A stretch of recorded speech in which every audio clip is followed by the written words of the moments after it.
those of you who beat the rain and beat daylight savings time, we're all here together, so it's good to be here. An hour less of sleep, but here nonetheless. So we are in Genesis chapter 50. As I mentioned last week, I broke up the class a little differently than the book did.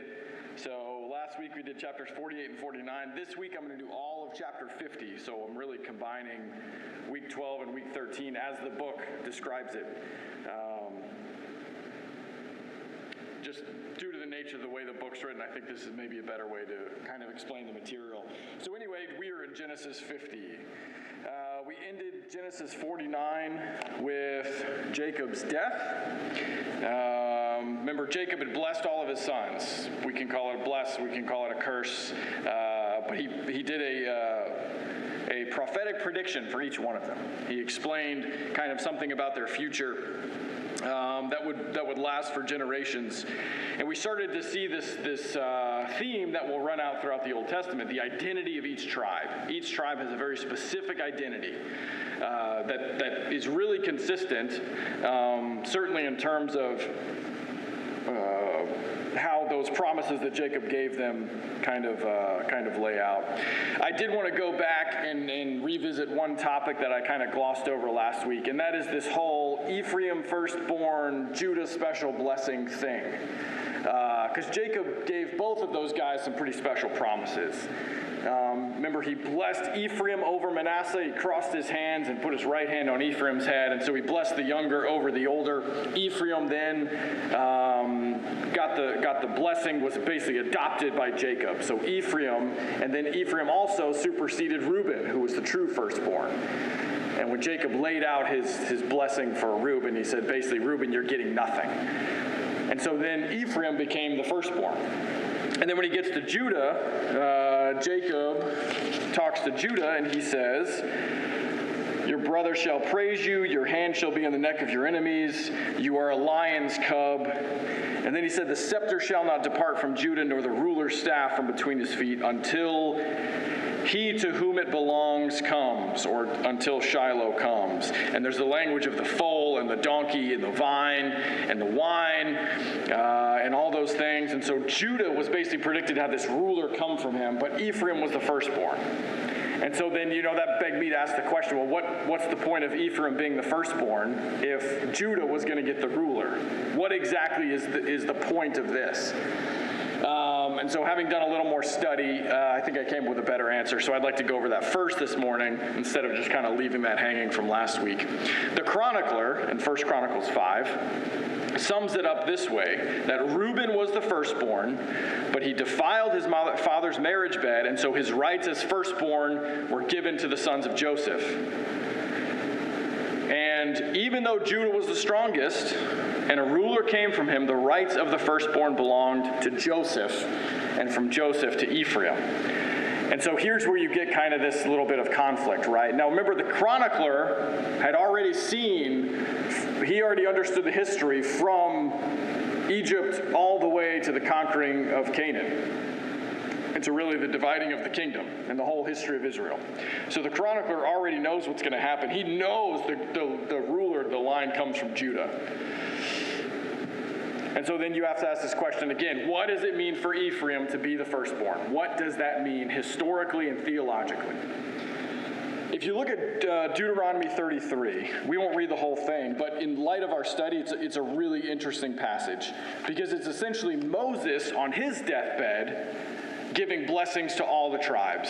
And it echoes and mirrors that of Jacob really, really strongly.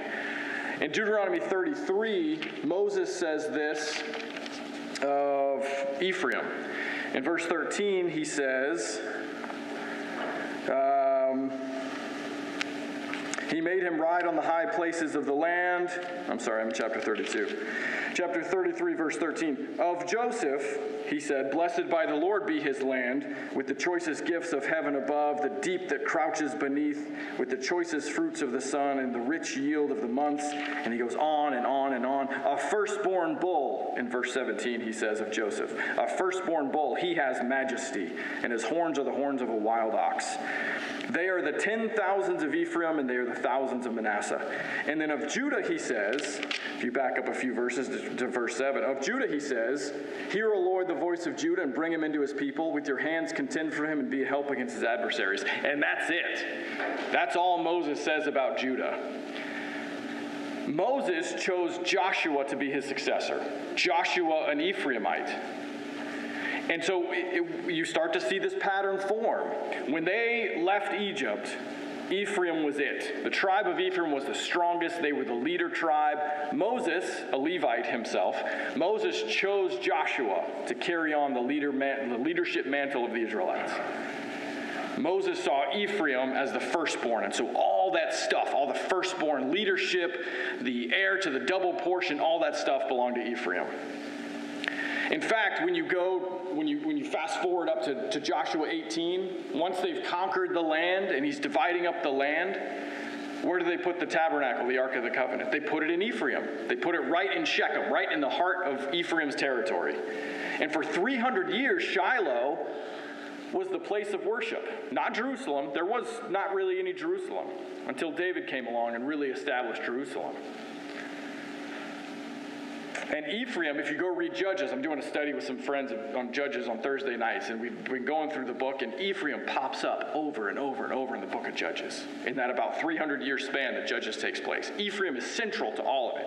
And part of it's due to just geography, where Ephraim is located, right on the middle, right over the Jordan River.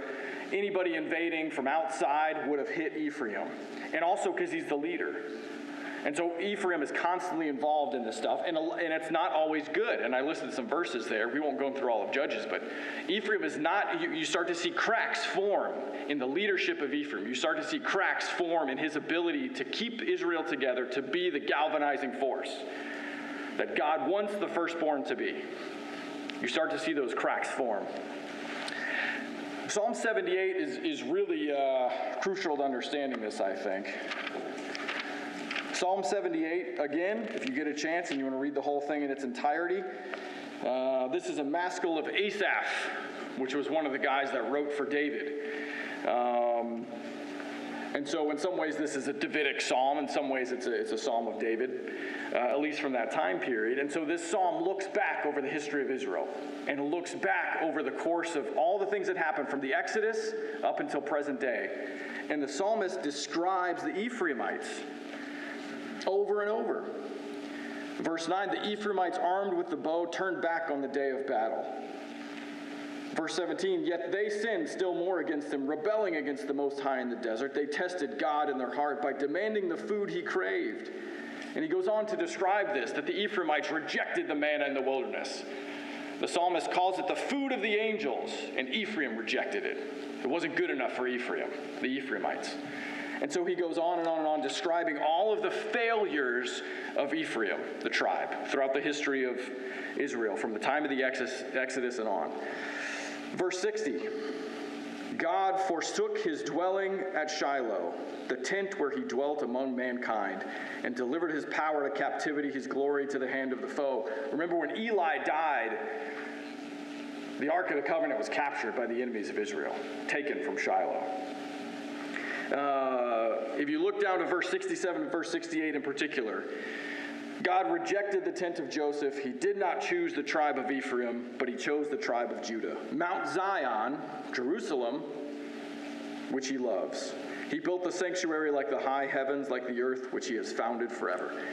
And this psalm really kind of puts it all together, doesn't it? Ephraim had it. They had the firstborn rights. They had the promise. They had the double portion. They had that status. And over the period of whatever time it was, 300 years, they lost it. They lost it. And you know, this is significant for a couple of reasons. The first I'd say is that there is always this conditional nature of God's blessings in the Old Testament.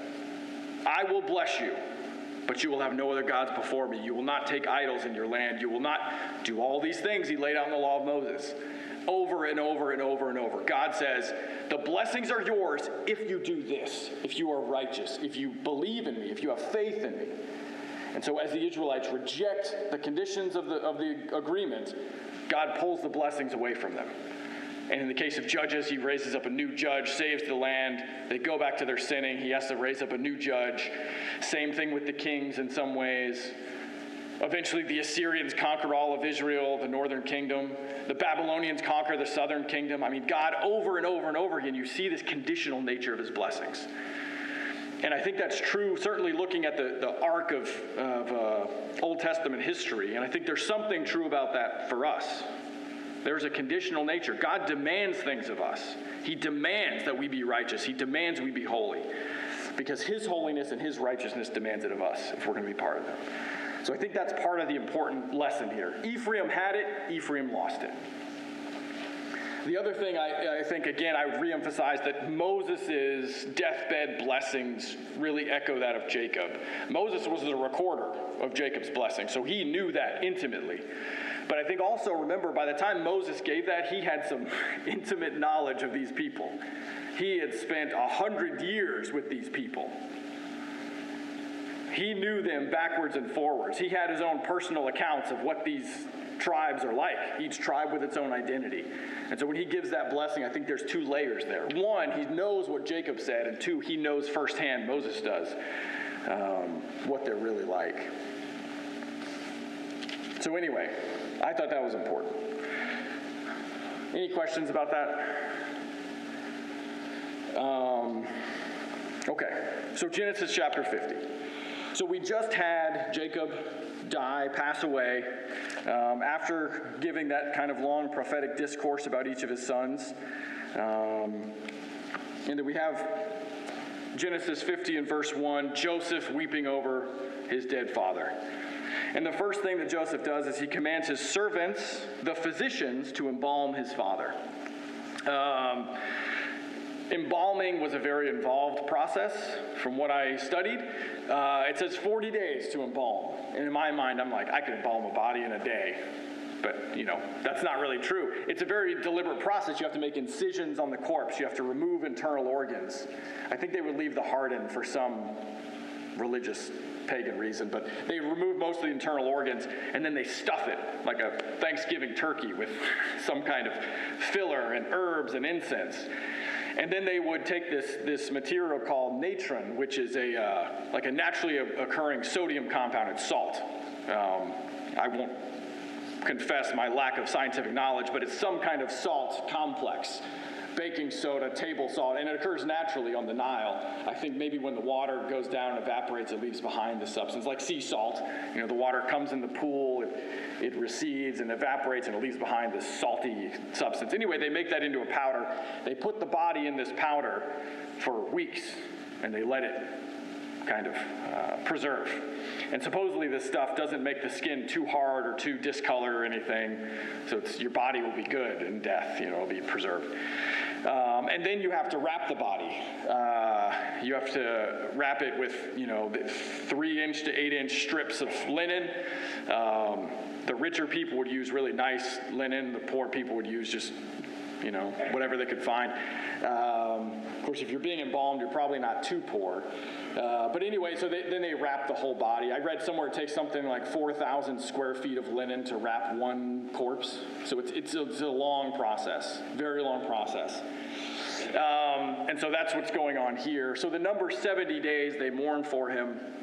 I don't know if that's an Egyptian date that they mourn for that long, or if it's 40 days for embalming plus the Hebrew 30 days for mourning, and that makes 70 total days they mourn for Jacob. Maybe I don't know. The relevant point I would point out is that Jacob is embalmed by the physicians, not the Egyptian priests. There was an inherent religious component to the Egyptian embalming process. They'd have the guy with the jackal god Anubis mask dancing around and singing and doing these things while they would embalm him. And these are not priests. These are physicians. This is a purely kind of clinical preservation of the body that Joseph does for Jacob, because they serve the one true God. There's no paganism here in what Joseph is doing. I think that's the relevant point of the physician. It's not a priest, it's a physician. And so, culturally, Joseph is an Egyptian. I don't know if there's too much more point I could pull out of Jacob being embalmed. In some ways, I would make the point that When we think about resurrection, Old Testament, it's hard to pin down what people in the Old Testament really thought about resurrection sometimes, but when we think about resurrection, human attempts to preserve bodies for resurrection are paltry in comparison to what God promised us for the resurrection. That's the point I would make. For 40 days, you take 40 days and a litany of servants and materials and technological advancements.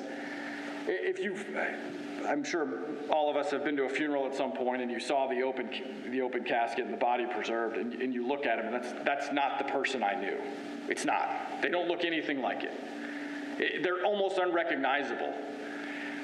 Because you can't do what God does. You can't embalm them to the point where they are still living. So I don't think Joseph is trying to do that aspect of it, not the Egyptian aspect. I think it's a cultural, this is just what we do with bodies. This is an honor we do to preserve the body.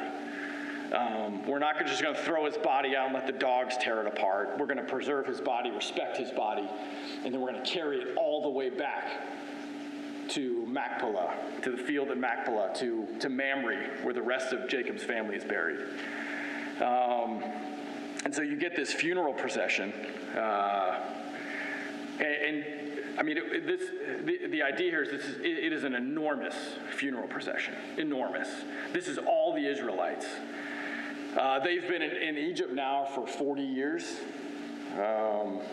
17 to 20 years they've been in there. So there's been more reproduction going on. There's been more proliferation of Israelites going on. The only ones they leave behind are the children and the goats. Everyone else jump on the train because we're walking back to Canaan. And it says also there's Egyptian kind of heads of state, governors and elders that are walking as well all the way back to Canaan. I tried to, look up what the biggest funeral in history was. I think Winston Churchill's funeral procession was pretty big. Heads of state from hundreds of countries around the world. A train that went on for miles and miles and miles, Winston Churchill's. But, this is that kind of idea. Jacob is not just the father, the second most powerful man in the known world. He is the patriarch. He's the last patriarch. And even Pharaoh, remember, recognized that. Pharaoh gave Jacob that due respect the first time he met him. And so this is a big deal that Jacob is now passing on. And I think Joseph, kind of orchestrates this because he understands the importance of Jacob, not just in his life and in his family, but theologically, Jacob's importance. And so they have this big, long funeral march. Remember, it would have taken a month to get back up to Mamre or Hebron, where they buried him. A month with this massive conglomeration of people traveling back up. And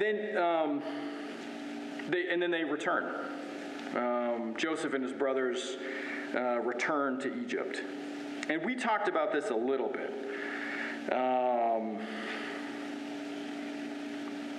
And I think I have a better answer, but I'm going to save it to the end. Why did they come back to Egypt? Why didn't they just stay in Canaan now? The famine is long over.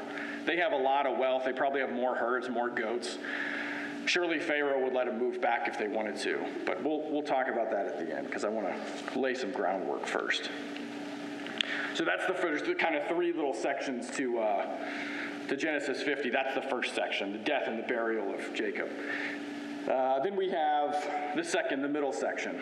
And this is an interesting story because it shows something about Joseph's brothers that I think is very characteristic of them.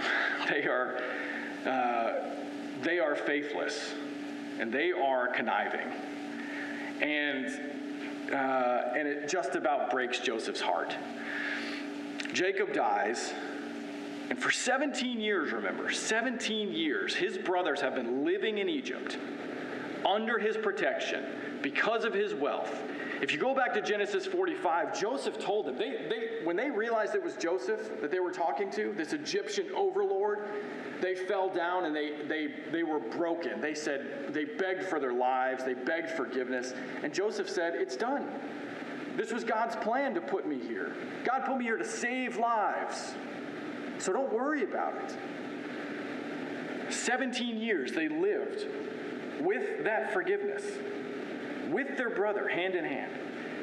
And yet as soon as Jacob dies, what do they go back to? They go back to their guilt. They go back to that feeling of we've done something wrong and we can't overcome it. And then they send a message. They don't go to Joseph and say, because this has clearly been on their mind for 17 years. This is not all of a sudden they put this together, oh, Jacob's dead. Maybe Joseph's going to kill us again. Maybe we should be feared for our lives again. Maybe the only reason he spared us, Benjamin, sure, he loves Benjamin, but what about the rest of us? Judah, you tried to kill him. You know, and I don't know which brothers were involved or to what degree, but you see that lack of faith, that lack of belief in the forgiveness that Joseph gave them. 17 years. They lived with forgiveness, lived in peace with their brother, had Thanksgiving together. I don't know. But then all of a sudden it's gone. And so they send a message to Joseph. They send a message and they say, we think you're going to kill us again. That's really what they're saying. And so what does Joseph do when they say, now please forgive the transgression of the servants of the God of your father? Joseph wept when he read that message. He wept. And I don't know if this is too much of a stretch, but we've made these comparisons of Joseph to Jesus. You know, a betrayal, a murderous act led to the salvation of many people. That's the story I see in Joseph. That's the story that happens in Jesus. And maybe it's a stretch, but I think about when Jesus wept. Jesus wept, remember in John 11, at Lazarus' tomb. And, you know, I've read a lot of things about why Jesus wept. What was the emotion? Some people say, you know, it was a sign of his human nature. And I think that's true. But if you look at the language and some other things, I think there was another layer to why Jesus was weeping. And I think it had something to do with faithlessness. I think Jesus was overcome with this feeling that even Mary and Martha didn't really have an understanding of resurrection. Even they had this lack of belief in Jesus' power. They weren't quite there. And they were the most faithful that he had. They were his closest friends. And so he looked out on this dark world, this hopeless world. And that's why he wept, because of the lack of faith, the lack of belief, the lack of hope. And I think when Joseph looks at his brothers, he sees that same lack of hope, that lack of faith, that lack of belief. And so Joseph weeps for his brothers. And then what does he tell them? So his brothers also then came, fell down before him and said, behold, we are your slaves. Which is, of course, ironic, considering they are the ones that sold him into slavery. There's a real reversal of roles here. Also, I would point out, this is the fourth time in recorded scripture that they bow down and worship their brother, in accordance with his vision that he had back when he was a teenager, back in Genesis 37. They fall down, they bow before him, and they say, we are your slaves. And what does Joseph say? He says pretty much what he says back in Genesis 45, pretty much what he said 17 years ago. He says, do not fear, for am I in the place of God. He knows that God put him there. He knows it was God's providence that brought him to Egypt to allow him, even through all of his suffering, to be in a position to save their lives. And Joseph understood that because he was a faithful man. And then he says this in verse 20, as for you, you meant evil against me. He doesn't cherry coat this. He doesn't pretend that it's okay what they did. He calls a spade a spade. You intended to do me harm. Let's just be upfront about that. He doesn't say, look, I actually loved the pit. I actually loved being a slave in Egypt. Prison in an Egyptian prison was actually great. I loved it. That's not what he says. He says, you did something bad. But God meant it for good, to bring it about that many people should be kept alive as they are today. So do not fear. I will provide for you and your little ones. Thus he comforted them and spoke kindly to them. And if you can't see Jesus in that story, I mean, that is a type of Christ right there. That level of forgiveness and that level of emotion and that level of concern for people other than yourself, of selflessness, of focus on God's will, not your own. That's an incredible act by Joseph. Absolutely incredible.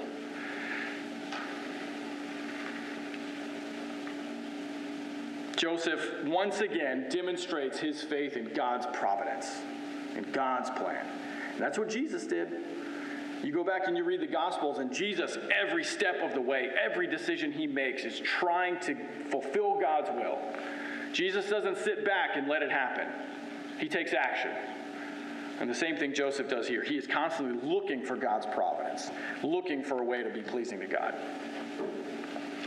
And then we get the third and final little section here, the death of Joseph. So Joseph lives about another 60 years after Jacob's death. 60 more years Joseph lives. It's a long time. That's a lifetime. And the text points out to us, he sees Ephraim's children of the third generation and the grandchildren of Manasseh. That's kind of an afterthought. But he saw the grandchildren of Ephraim. Remember, Ephraim's the firstborn. Ephraim is the one who the rights go through. And Joseph says to his brothers something similar to what Jacob said. I'm about to die, but God will visit you and bring you up out of this land to the land that he swore to Abraham, to Isaac, and to Jacob. And doesn't that echo Jacob? And isn't that an exact prediction of the Exodus? Long before they were slaves in Egypt, long before there was a need for an Exodus, Joseph predicted it. And remember, Joseph had all the reason in the world to stay in Egypt. The Israelites had all the reason in the world to set up roots in Egypt, to make that a permanent dwelling. They had the land of Goshen. They had all that space. They had their own personal pocket of Egypt. It would have been very easy for Joseph just to kind of let it go. It would have been very easy for him to just kind of say, you know what? Ephraim is going to succeed me as the leader for Pharaoh. He's going to be the new second in command. My brothers are all set up with important roles already. Maybe we'll just become Egyptians. And he doesn't do that because Joseph remembered God's promises about the promised land. He still counted himself. His entire life he lived in Egypt. His entire life. Nearly 100 years he had been an Egyptian citizen. And yet he never forgot where he was really supposed to be. And he never really forgot what God wanted him to, where God wanted him to be. And so he says, God will visit you and bring you up out of this land. And then he made the sons of Israel swear, saying exactly what he said. He died being 110 years old. They embalmed him, and he was put in a coffin in Egypt, ready for transport. They didn't move Joseph yet, but they would. They would remember this. Even hundreds of years later, they were not going to forget that Joseph made them swear to do this.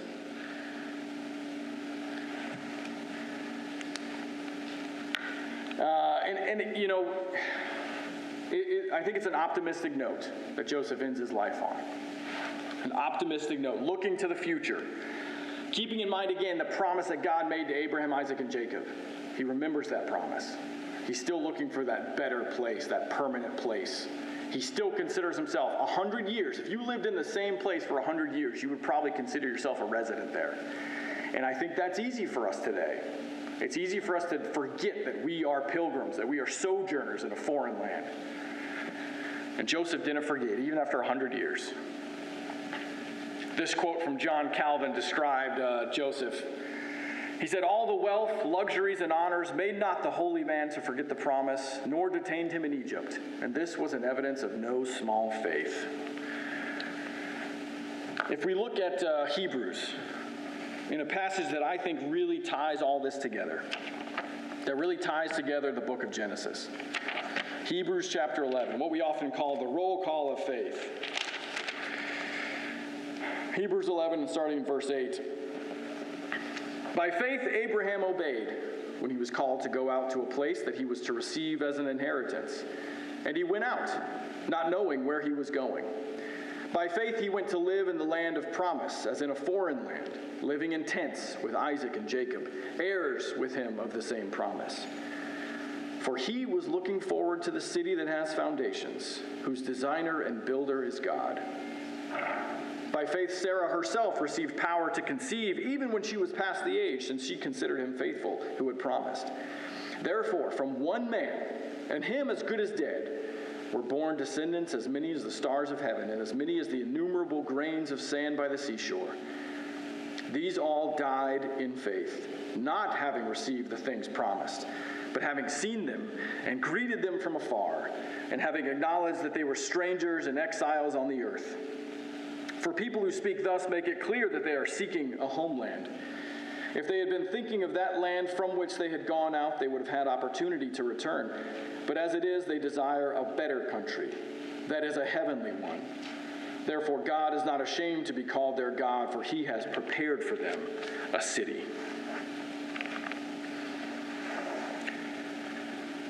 By faith, Jacob, when he was dying, blessed each of Joseph's sons and worshipped as he leaned on the top of his staff. By faith, Joseph, when his end was near, spoke about the exodus of the Israelites from Egypt and gave instructions concerning the burial of his bones.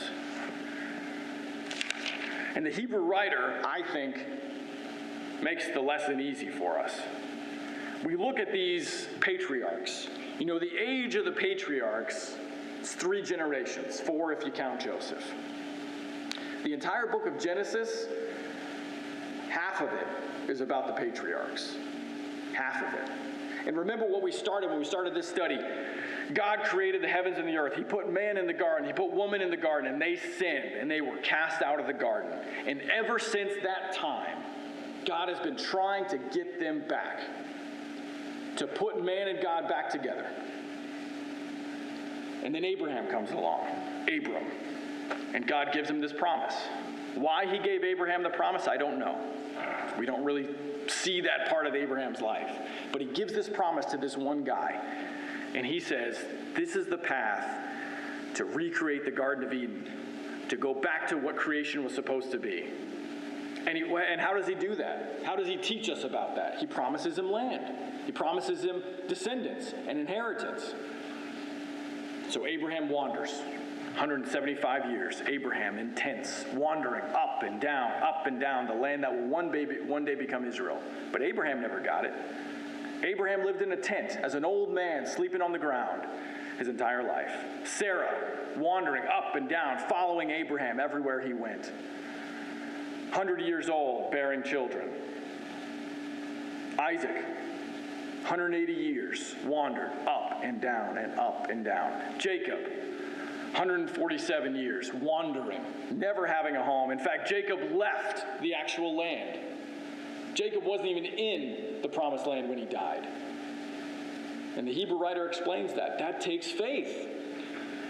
To not be able to see and to touch and to hold the promise that God gave you, but to still believe in it. And that's what all these guys did. That's what Joseph did. And they kept those promises alive through their faith.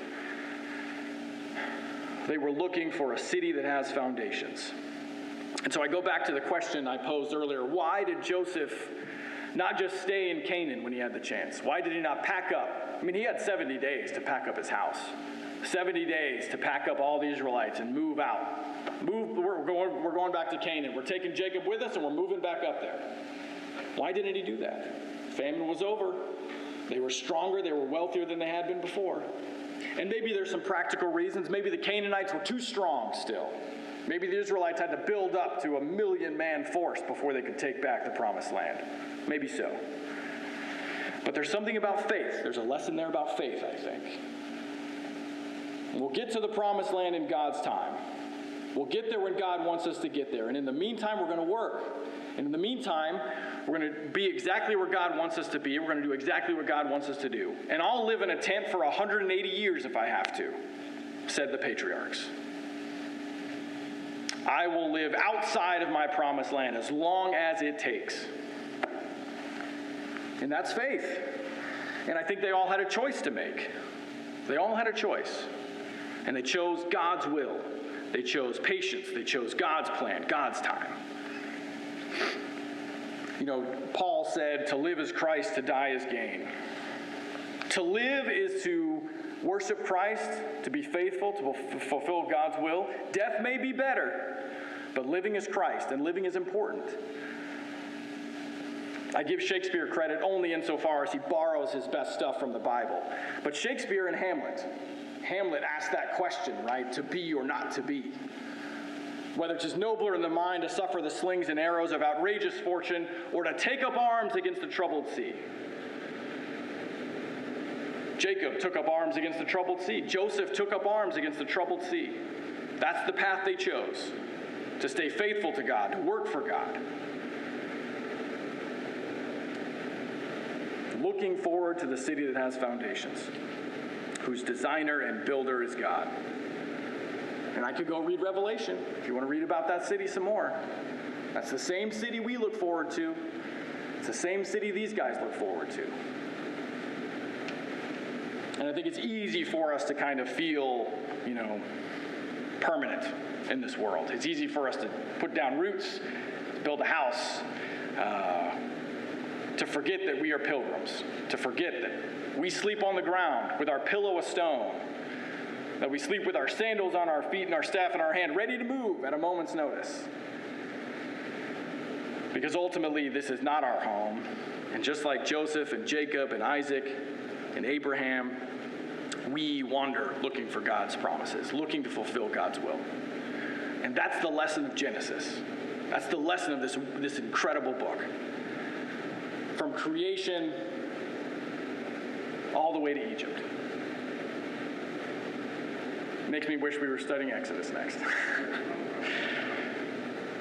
Because Exodus fast forwards up until the time that things start to get dark and God brings them out. Exodus, that great act of God's salvation when he brings them out of slavery. But anyway, I digress. So, any questions or comments? Yes, sir. This is an indication that their family needs are like before after all the years that they came. Jacob back to bury him. The Canaanite going back. Entourage is coming back. And they say there's great mourning among the Egyptians. Right. Yeah. They don't identify them as this mixed group of people. So some of the indication that there are people probably assimilate to the Egyptian culture. Rest certainly Joseph is there, probably state officials. Then part of the entourage is on back. Surely there's Egyptian services that have gone to provide cooking and meals, setting up tents, taking happiness. Yeah. But they don't look at it as a mixed group of people. Joseph's family is with him. Jacob's sons, their wives, their probably older children are all with them. And they Canaan identify all of Egyptians now. Right. So, right. It is. It's just children. Certainly. Be part of the Egyptian. Right. The other 11 sons, maybe they've heard of that. I think that's absolutely right. This picture is, this is an Egyptian funeral procession. This was supposed to replicate Jacob's funeral. How'd you like to be the guy carrying the standard for 300 miles through the desert? But yeah, you're absolutely right. And I think there's even another point there. You mentioned Joseph's wife, Asenath. She was Egyptian. God is now putting his inheritance through an Egyptian woman. Which says something about all nations of the earth being blessed, I think. But right. Better to be slaves in Egypt than to starve to death in the wilderness. Yeah, so they said. Ephraimites were probably saying that, by the way. I think that's a great point, Michael. And it's. God, when they want to go back, they get to the land of Canaan. They're the border of the land of Canaan. And Moses is talking to them before death, he warns them, don't go back to Egypt. Don't do it. And then at the end of the book of Jeremiah, after Nebuchadnezzar is destroyed Jerusalem, the Jews have been taken into captivity, God warns through Jeremiah and tells the people, stay in the land of Judah. Stay there. Well, what do? Right, they go to Egypt. They go to Egypt. Yeah, that's great. Yeah, I hadn't thought about that. We see this over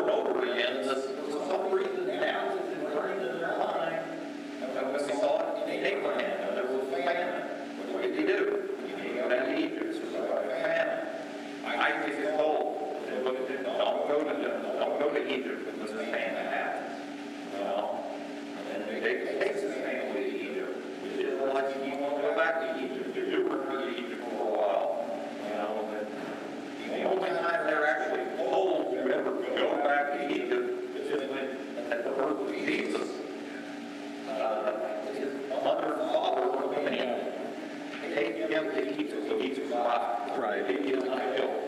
Yeah, that's a great point. I mean, imagine if we all moved up to England right now. Would we just feel like, oh yeah, we're British now? No, I mean, we've been in America for a couple hundred years. We're Americans. We're not Brits. I mean, you're talking about hundreds of years of having that drum beat into your head. You're an Egyptian. This is who you are. I'm sure they shaved their beards. They wore the Egyptian garb, right? I mean, as slaves, I mean, they would rather be slaves. Yeah, I mean, that's a great point. And you see it. You see it starting already. 17 years in, they're already dedicated. Yes, ma'am.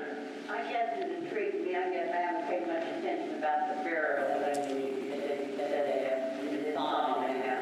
Was this the procedure that had them all get into royalty?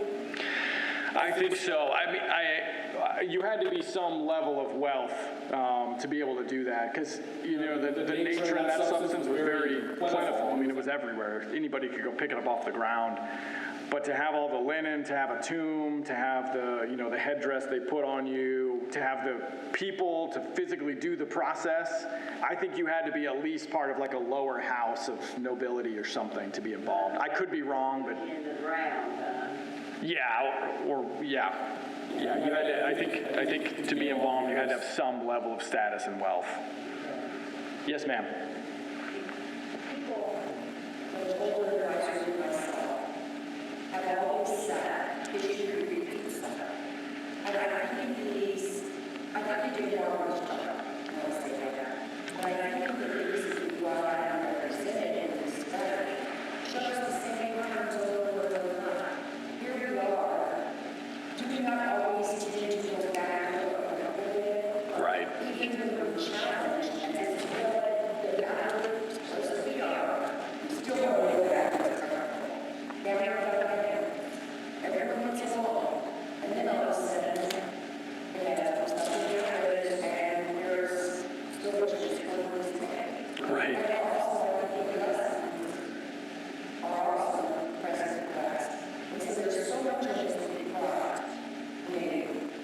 I like to do that the presentation. Yeah, no, I think that's a great point. History does repeat itself, and certainly spiritual history repeats itself, unfortunately. Right. And I'd point out, I listened to a lesson by a guy named Alistair Begg, who did a series of sermons on this, and he made this point about the funeral, and he compared it to his own family, where his father died. And so all the siblings and all the family, they get together for this big funeral feast, and they're all getting along, and they're all happy, and, crying on each other's shoulders and comforting each other. And then the day after it's over, they're bickering over, estate and who gets what. And he compares it to this story. They have the funeral for Jacob, but in the back of their mind, the brothers the whole time are thinking, how are we going to survive ourselves, because we are still feeling guilty about this thing. That the funeral supper is not indicative of people's true natures. And they snap back, for one day, we're all going to be righteous for Dad, right? We're all going to get along for Dad. But then they snap right back into that bickering, fighting, conniving, deceitful nature that they are. It's sad, but it's true. And you see that pattern throughout the Old Testament. Yes, sir.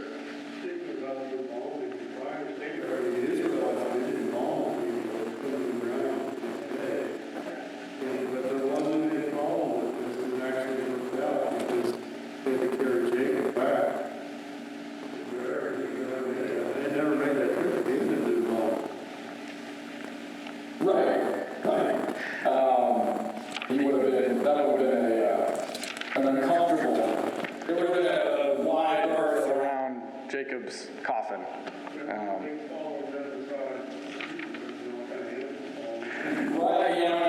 During the 40 days of embalming, you have to post a guard. It goes back to just Gene's question about, can anybody be embalmed? You have to hire a guard overnight to protect the body from the jackals and from the critters and from everything else. You're not fighting bandits, but you're stomping out rats trying to get to the body. I think that's a good point. So maybe there was some just practical reasons why Joseph wanted to do this. We're going to embalm him with the best capability so that we can physically actually get him back to Canaan to bury him. Yeah, that's a good point. What's that? Right. Joseph had nothing but bones left. I don't know if the embalming wasn't as good that they did for him. Joseph, I'm sure, was very deliberate about who he picked to do the embalming and how good it was. I don't know, maybe it says something about how quickly his family forgot about him. Because it was 300 years. I mean, they've got mummies that have survived thousands. 300 years, Joseph's already just bones. But they do bring him back in Joshua. You can read about... But Joseph only had the one actual brother, Benjamin, was also. Right, that was his only full brother. Brothers. Right. So, another reason I guess it was very good to have him up. They got that there, they had their same father, not same mother. Right, yeah, you see that throughout the story of him and his brothers. You can see those lines being drawn. Who's loyal to who and why. Yeah, that's a good point. Joseph and Benjamin, that was his only full brother. Yeah. The three bones there, they're the just meaning, the replication of the body. Very well, yeah. Because this is specifically he was all, put him all. Right. And I can imagine that someone who would, the ones you hear, the paper will not see that. Sure. Yeah, fair point. At that point, he's still municipally awkward, or he's municipally suspected the person who stayed with eating more really, the person who all eating just to expand the dynasty that it was. Right. We talked a few weeks ago about,